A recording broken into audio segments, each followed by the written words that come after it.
Okay, I call this work session to order. May we have roll call, please? Yes, Mayor Truitt, Here. Some you don't know, we don't know. That was a Freudian slip. Vice Mayor Villanueva. Here. I'm sorry. Councilmember Longabaugh. Here. Councilmember Alton. Here. Councilmember Williams. Here. Councilmember Hall. Here. Councilmember Johnson. Here. Thank you. Thank you. Let's see, we'll move on to item number 1. Thank you. Presentation and update by staff on surprise public transit status, and that is Community Initiatives Director Daniel Lundberg. Good evening, Mayor and Council.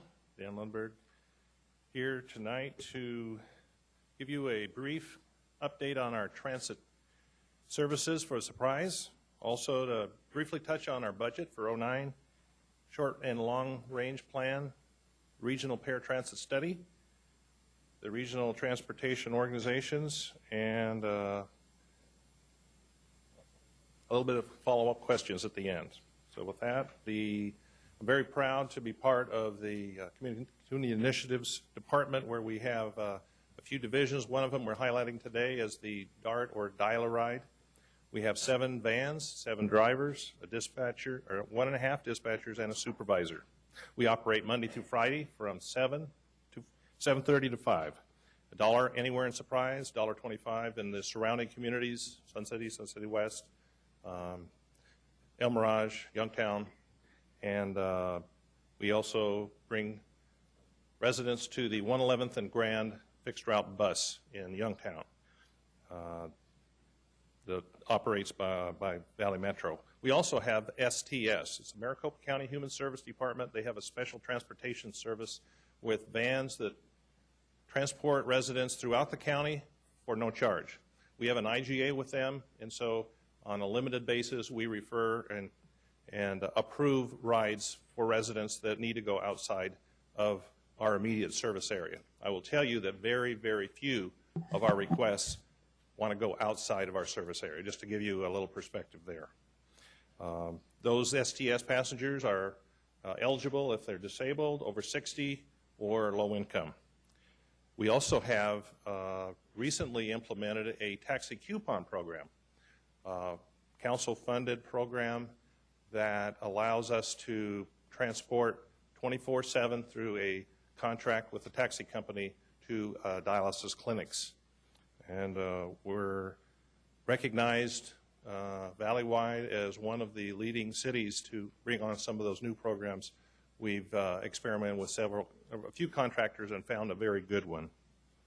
Route 571 seems to be one of very interest to a lot of council and the city manager's office, where we are finding standees on the bus as they ride from Dreamcatcher Park to downtown Phoenix.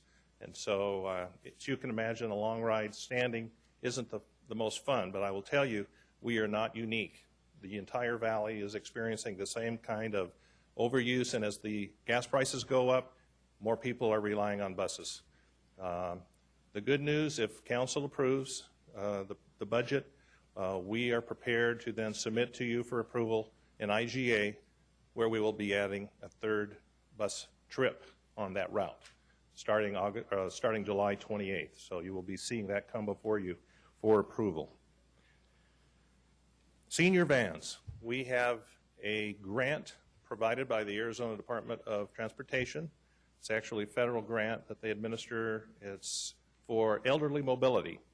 And these 4 vans that we have in our fleet were provided by this grant. It's an 80-20 match. The city pays 20% of the vans, and the ADOT grant pays the 80%. So we are operating those. We have 1 full-time employee driver, and the other drivers are volunteers. We have a little bit of support from the Dial-A-Ride division. If there's a driver available for a slot, we help them out too, but it's predominantly operated by our volunteers in the senior division. Route 572, well, let me go back. Route 571 is a route, an express route to downtown Phoenix to help our residents. This is not regionally funded currently. In the RTP, funded by Prop 400, In 2013, that route will be replaced by the Grand Avenue Limited that currently starts in Peoria. When that 2013 happens, that route will be extended to Surprise, so we will not have to pay for that full mileage anymore. It'll be replaced and funded regionally. Route 572 is another recent addition. That is regionally funded. That goes from Dreamcatcher Park, stops at Arrowhead Mall, and then goes on to Scottsdale Air Park. And that operates Monday through Friday, about 6 trips a day, and it comes from both directions. And then we have Route 660. This is the Wickenburg route. It's a very infrequent service currently. It starts at Arrowhead Mall, comes through, has a stop here at City Hall, and goes on to Wickenburg. That 2 in the morning and 1 in the afternoon. Nothing on weekends. We understand that if the Valley Metro Board approves at their next meeting, July 28th, we'll also add another round trip during the day, Monday through Friday, and add 2 Saturday trips. So we hopefully will be able to look forward to a little bit more. This is a deviated route, and so we like to help people understand that if you live 3/4 of a mile along Bell Road and Grand, you can call up. They will pick you up at your house. If you call Valley Metro, they will actually deviate off of their route to pick you up. So that's another service for our residents to get around. We have as I mentioned, the fixed route at 111th and Grand that Dial-A-Ride will pick you up and drop you off at the bus stop, and then you can connect with the rest of the regional service. In the RTP, there is a park and ride lot, regionally funded, and that our city has the 09-010 window of the site selection and construction. We are currently in the site selection phase, so you will be hearing more about that soon. We also have a RPTA-funded van pool. So if you call them up, you get some other riders, they will fund the maintenance of the van. You pay for the gas, and that's another way to try to get downtown and save a few bucks. You still have to pay for the gas, unfortunately. We have about 30 vans operating in the city right now, RPTA van pools. There's also some that are using our park and ride lot for actually carpooling on their own, too, besides getting on our buses. The funding you see here in green is the fund balance, which is unspent money from previous years of $538,000, and in blue we have the local transportation assistance fund of $450,000. Those are the 2 major areas on your chart there. And then expenditures, DART, Dial-A-Ride has about $755,000, and then $208,000 for Route 571, and then the others are taxi and STS. The city's short-term plan, as I mentioned, there is a park and ride lot that will be funded, a regional funded extension of Grand Avenue Limited, and then we will be having a much more detailed coverage of the short-term plan by Randy Overmeyer in the Community Development Department in July. So I won't take up a lot of time. And you've heard in the news that commuter rail, there is an initiative from the governor's office and the Time Coalition to seek funding for a commuter rail program within the state. So you will be seeing more on that. And then the additional items will be covered in that short-range plan by community development. Long-range plan, again, similar items in the program, additional park and ride down the road, cover more detail later. The Regional Paratransit Study is a study that Valley Metro conducted to assess the possibility of combining and regionalizing all of the ADA paratransit, or in some cases, some people refer to it as Dial-A-Ride. The definition of a ADA paratransit is a resident who lives within 3/4 of a mile, a a ADA certified resident that lives within 3/4 of a mile of a fixed route bus service is, by federal requirements, entitled to be picked up by a transit service and delivered anywhere within the 3/4 mile radius of that bus line. Currently, the City of Surprise has no fixed route bus, therefore we have no requirement for that.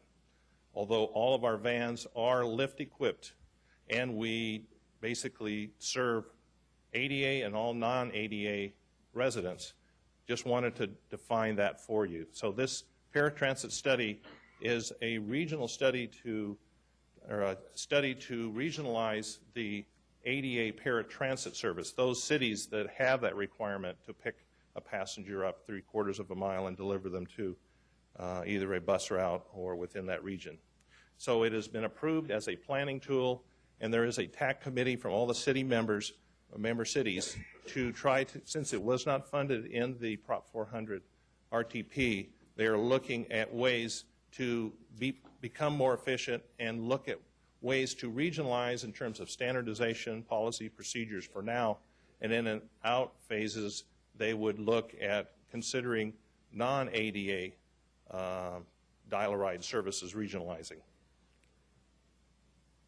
The difference between fixed route is if you get on a bus and then basically it's a milk run, you stop at all of the bus stops along the way. Our only bus service in our city is considered an express route. So if you get on over at Dreamcatcher Park, 571, you go downtown, there's basically no stops. It just shoots down there for the commuter traffic business, primarily workers. Some of the organizations that you see, Arizona Department of Transportation, I mentioned a few of the grants that we've been given. The taxi program, we applied for a $50,000 grant. It's called the New Freedom Grant. And we've received the first grant, and now we've applied and been notified that we will be getting another. And that was because we initiated a brand new service, the taxi coupon service. So that's one of the relationships we have with the Arizona Department of Transportation in the transit business, as well as the 5310 vans, senior vans we talked about earlier. And of course, MAG and RPTA are partners of ours. We have Councilman Johnson that sits on the board of directors for RPTA, and he gives us reports along the way. There's a series of committees that city staff attend, and then those recommendations percolate to the top, and then the board of directors actually pass actions at that time. And then finally, the Maricopa County Transportation Services that we partner with through an IGA. I mentioned again the transit projects, the dial-a-ride, or of the park and ride that's currently being assessed for a site selection, and then the city would then go into the environmental review and other steps towards the construction phase, and we will keep you posted as that progresses. That is, again, a regionally funded park and ride lot from the Prop 400 money. And then, again, the Grand Avenue Limited that will be extended that will then replace our current 571 that the city is paying for. We can look forward to that. And that is, in a nutshell, an update on our transit service. Do I have any questions? Thank you very much. Council? Through you, Chair. Walton? Mr. Lundberg, carpooling is normally done on a one-to-one basis. Do we have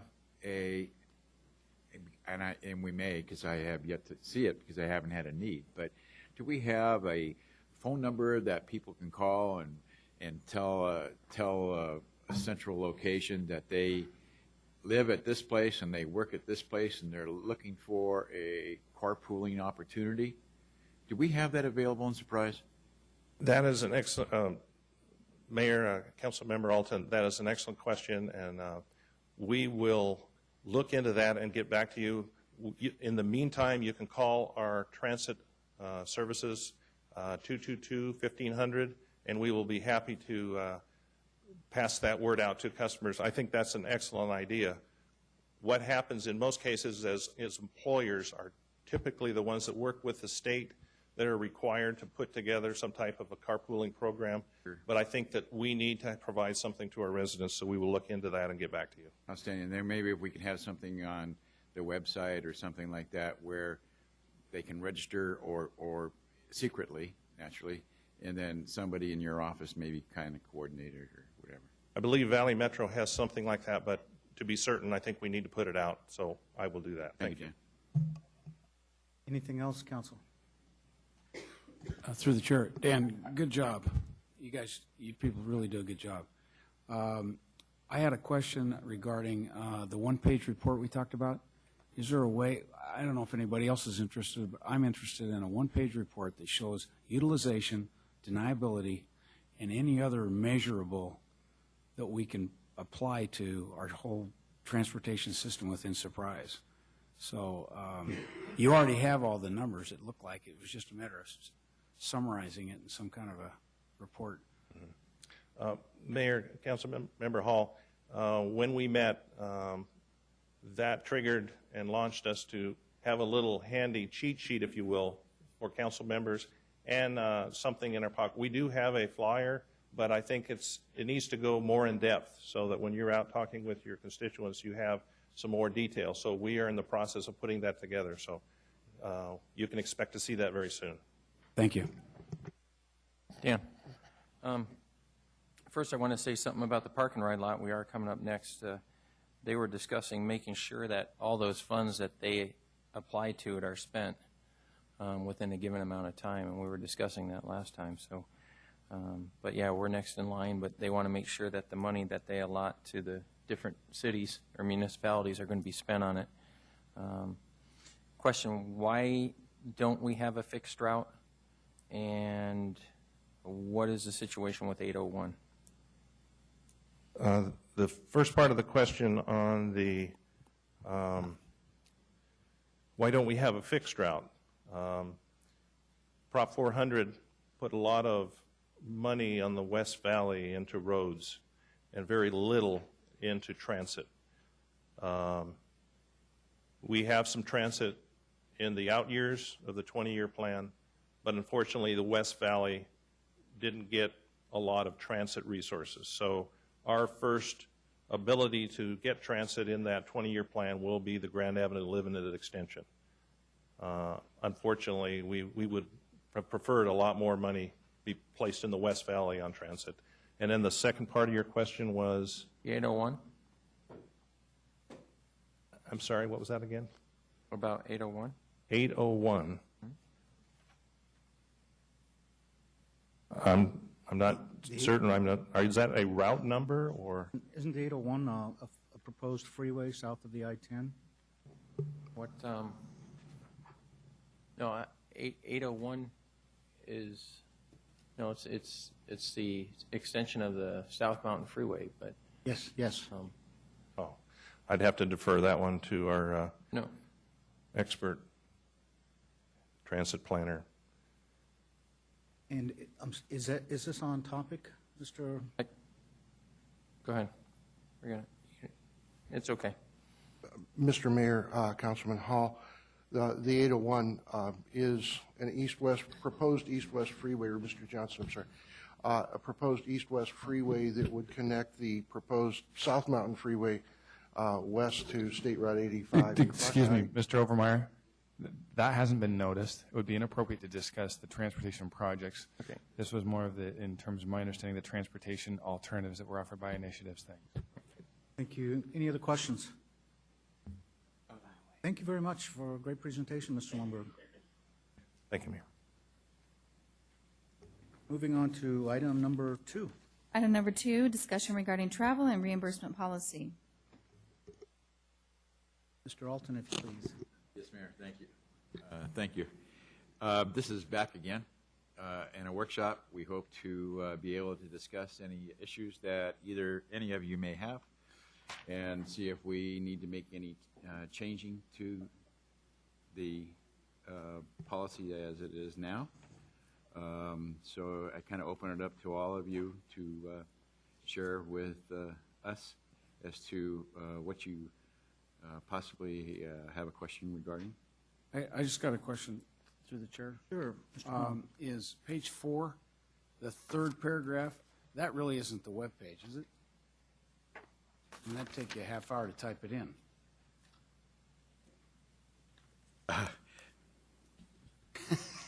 Mr. Bailey, you want to answer? I believe all you have to do is just highlight it and then put it, carry it, copy and paste. So you don't have. I would recommend cutting and pasting. Yeah. But that is the website for the government rates. Correct. You mean you don't have it memorized yet? Any other questions or? Mayor, I have one on page 3 regarding airport parking, long-term parking. There are occasionally people like myself who long-term parking would not work. I'd like to have some kind of exception basis.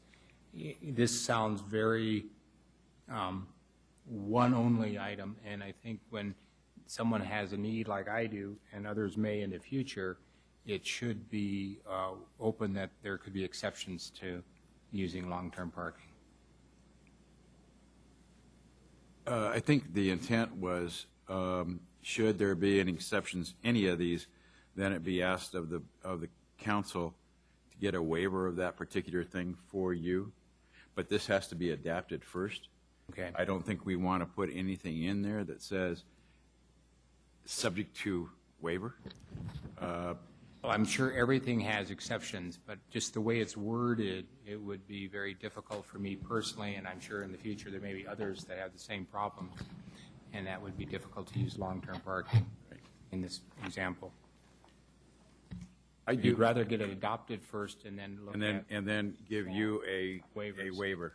I have no problem asking full council for those types of waivers. That's not a problem for me. I just want to make it clear that there may be others that I didn't notice that have the same strict language that maybe can be. There is a couple items that I would like to change, if I may, is the overnight stay on page 2, first sentence. The overnight stay less than 90 miles one way. Okay, rather than 90 miles from the city of Surprise. I think that's, it should just actually say one way. So it'd be 180 miles round trip. Okay, so this puts Tucson into the equation. If we have to go for something in Tucson, that's what, 2.5 hours drive, 2-hour drive, then overnight stay would be allowable. Okay? The other thing is item number 4. After looking at this, Mr. Bailey, after you and I discussed this, I think 6,000 might be a little excessive. I think we maybe need, I believe it was what, before? Mayor and council, I think at the time it was 3,000. 3, maybe increasing it to 4, and that would certainly take care of any trips to Washington, D.C. For League of Cities meetings. But 6,000 without having to require council approval, that's a pretty good chunk. So I'd like to maybe bring that down to 4, if at all possible. And that's it. Thank you. Any further discussion? Yes. Just for clarification on the personal credit card. Where at? Be page 1, payment and payment mechanism. Okay. Well, myself, I haven't had a credit card in years. So does that mean I have to go get one? Mayor and council, I guess in terms of some of the changes that have been made, one of them that has been incorporated now is that if it's not a reimbursement mechanism, if the city pays them in advance directly to the third party. So if you go to support staff and have them make your arrangements and they pay that all in advance, there would not be the need for the credit card. Other than meals. Other than and tipping and taxis. Correct. Okay. But those would be reimbursable expenses under the way this reads. Okay. Okay. Any further? Mr. Johnson? The private automobile, you mentioned this before, that it says from designated places on city business, I'm on page 3. On city business outside of the city, but we travel inside of the city, we were going to admit that, I thought. We're just going to say designated places on city business, period. Yes. Outside the city does not pertain. Right. And then the meals, the per diem, and how that's that has remained in there, and it's going to be a amount. Is that going to still be an amount determined by the IRS, Richard, or do you want a flat rate on that? Well, the way it is worded right now, it's $100 a day, and it's right now you present your expense receipts for that. I am open to discussion on bringing back a per diem.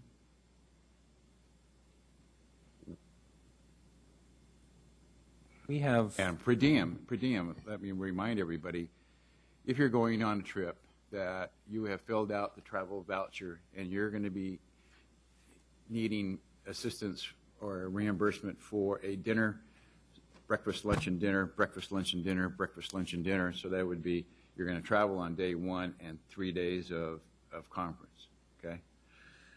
There is a predetermined way, well, in this new $100 a day, you would get $375.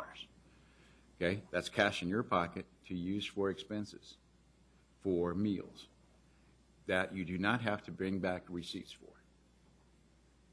It is not reimbursable back to the city. Okay, that is per diem.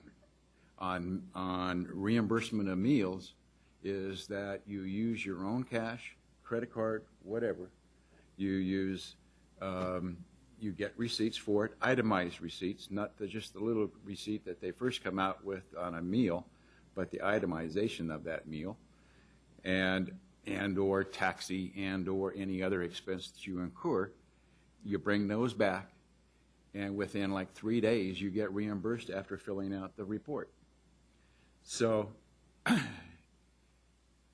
you know, it's up to the council and the mayor to determine now how you would like to approach this. I am open to either way. I've had Kim get us all copies of the current travel guidelines for all city employees.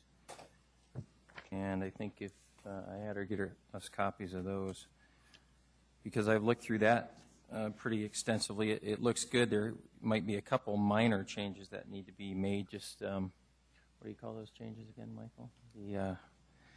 I forgot what you said, but minor changes. But I don't feel, this is my personal opinion, I don't feel that the travel policy should be any different for us than it is for the rest of the employees in the city.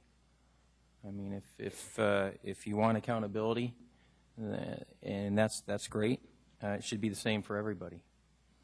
So I've looked through this, and I think that's pretty extensive and well written. I think Michael and you and I believe it, who got together for this one?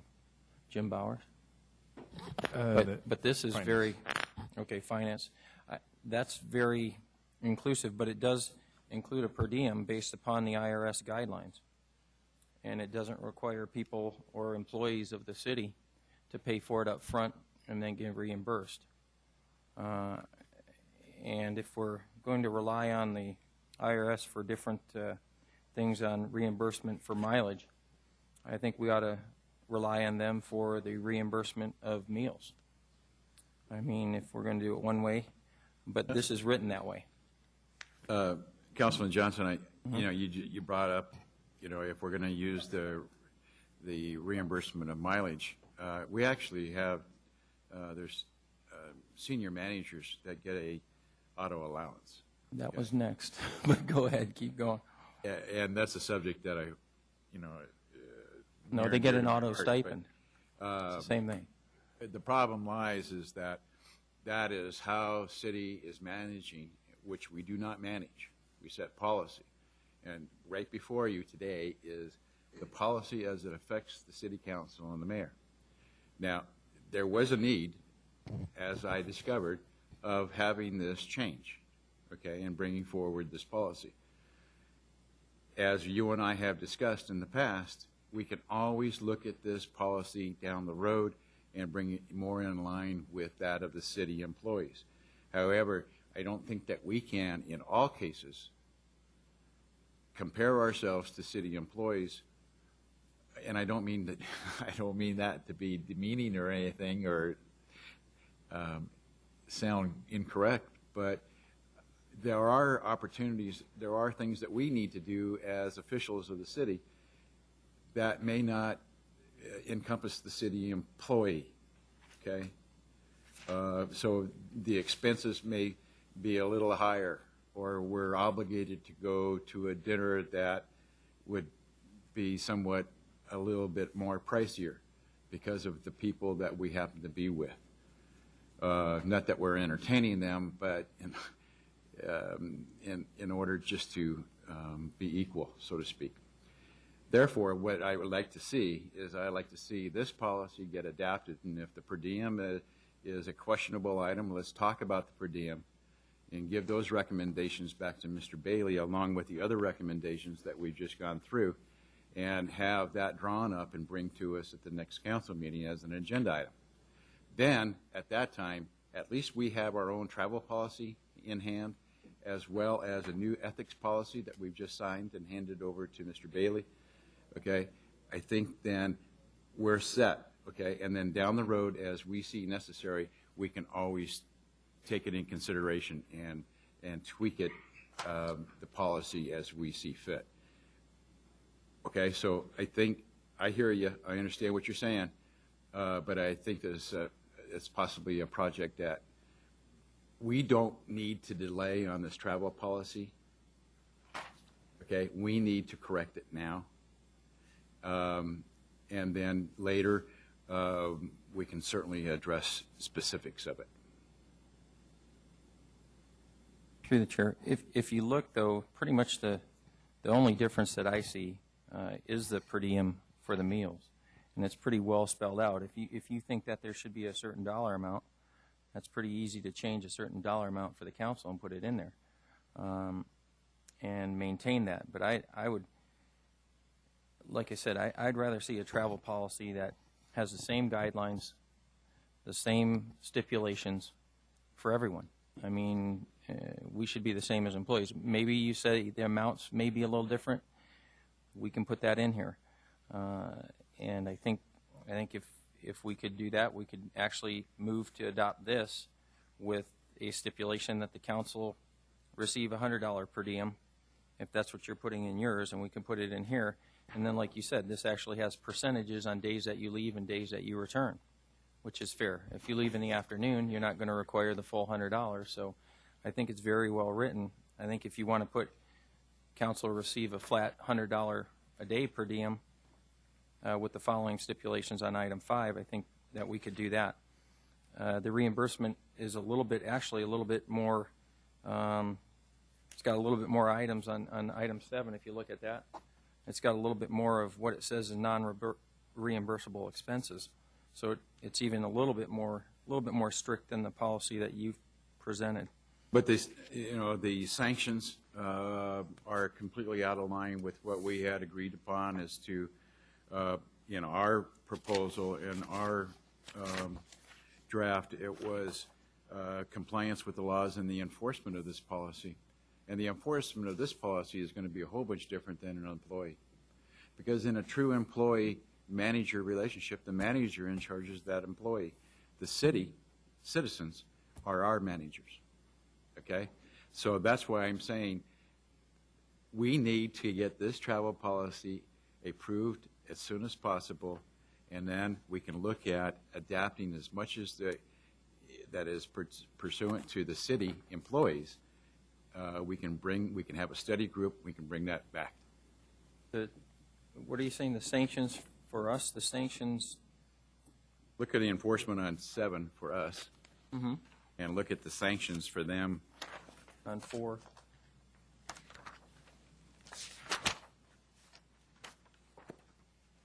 I mean, it refers to the director of the department, and then they got 45 days working days delinquent, that the employee still has not submitted the required paperwork, yada, yada, yada. So what I'm saying is this is true in an employee-manager environment. It is not true in the council environment. Right. These are sanctions and what amount of time you have to file your forms and stuff like that. Right. But it is at the manager discretion, and it is also at, I believe, finance discretion to dishonor. Our current policy in place, not the one you're looking at in the council book, the one that's in place, does not have enforcement for mayor and council. Right. That needs to be changed as soon as possible. Well, you're saying that the sanctions would apply to all of us if we adopt it. We don't have, excuse me, through your chair, we don't have a manager or a director. Within 15 working days after travels, the employee is required to file an approval travel reconciliation form. If travel is not submitted within 15 days, the approver notify the approver shall notify the employee.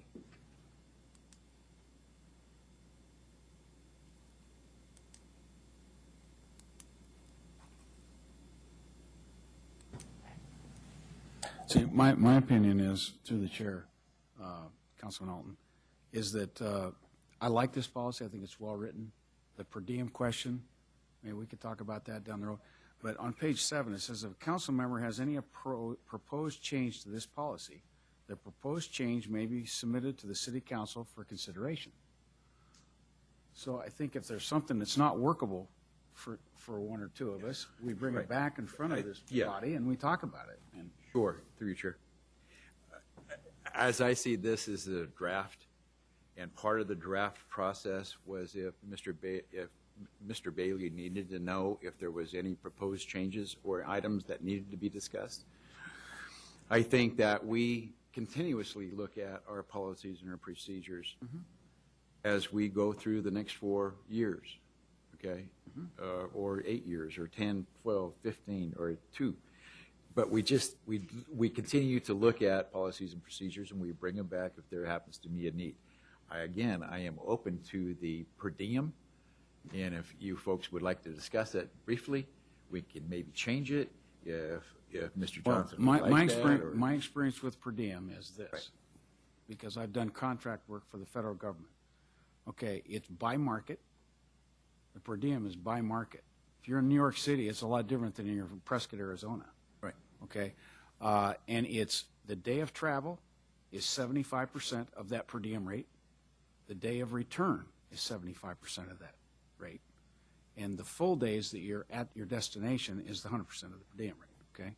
But I mean, and they've got a manual about that thick that's by market of hotel rates and meals, the whole thing. So it's really spelled out. But it's a shorter web page than you got. Yeah, but also, Councilman, is it paid up front prior to your departure and not has to be repaid?